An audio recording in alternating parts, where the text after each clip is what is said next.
سیدنا عمر بن خطاب رضی اللہ عنہ کے دور خلافت میں ایک جنگ میں 80 مسلمان گرفتار ہوئے۔ ان میں سے ایک حضرت عبداللہ بن حذیفہ بھی تھے۔ انہیں ہرقل بادشاہ کے سامنے پیش کیا گیا۔ اس نے چاہا کہ میں ان کو قتل کرا دوں، چنانچہ اس نے ان کو خوف زدہ کرنے کے لیے ایک دو اور بندوں کو قتل کروا دیا۔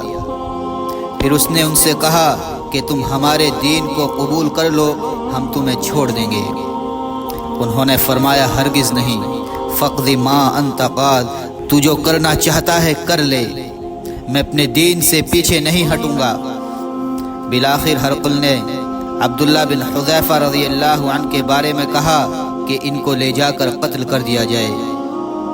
جب ان کو جلاد پکڑ کر لے جانے لگے تو ان کی آنکھوں میں آنسو جاری ہو گئے۔ ہرقل بادشاہ کو بتایا گیا کہ یہ بندہ تو رو رہا ہے، لگتا ہے یہ موت سے ڈر رہا ہے، آپ اس سے بات کریں، یہ آپ کے دین پر آ جائے گا۔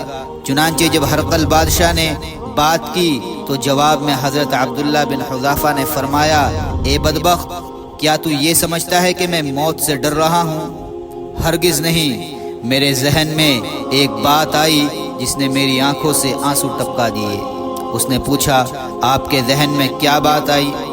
عبداللہ بن حذیفہ نے جواب دیا کہ میری ایک جان ہے، تو مجھے ایک مرتبہ قتل کروائے گا اور یہ جان چلی جائے گی۔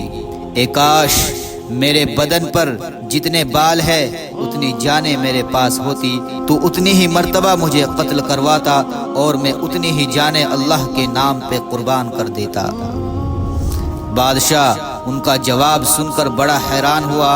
ادھر سے اس کو حضرت عمر رضی اللہ عنہ کا خط بھی پہنچ گیا۔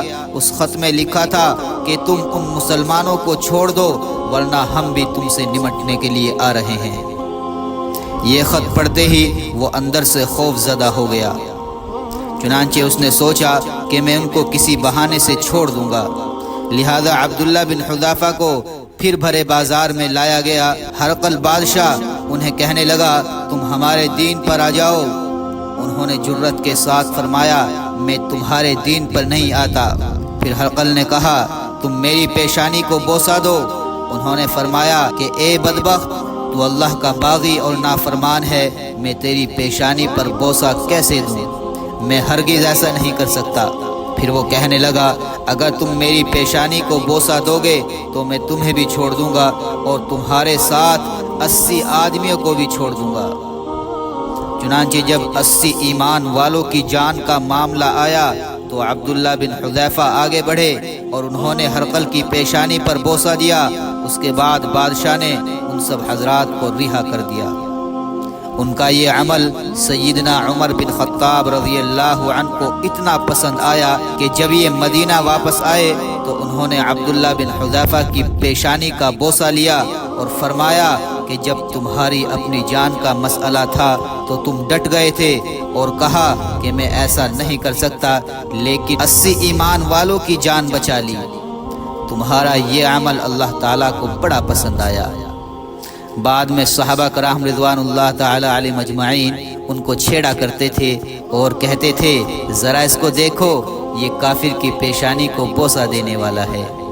اور وہ سن کر جواب میں کہتے، ہاں بوسہ تو دیا تھا، لیکن 80 ایمان والوں کو بھی تو بچا لیا تھا۔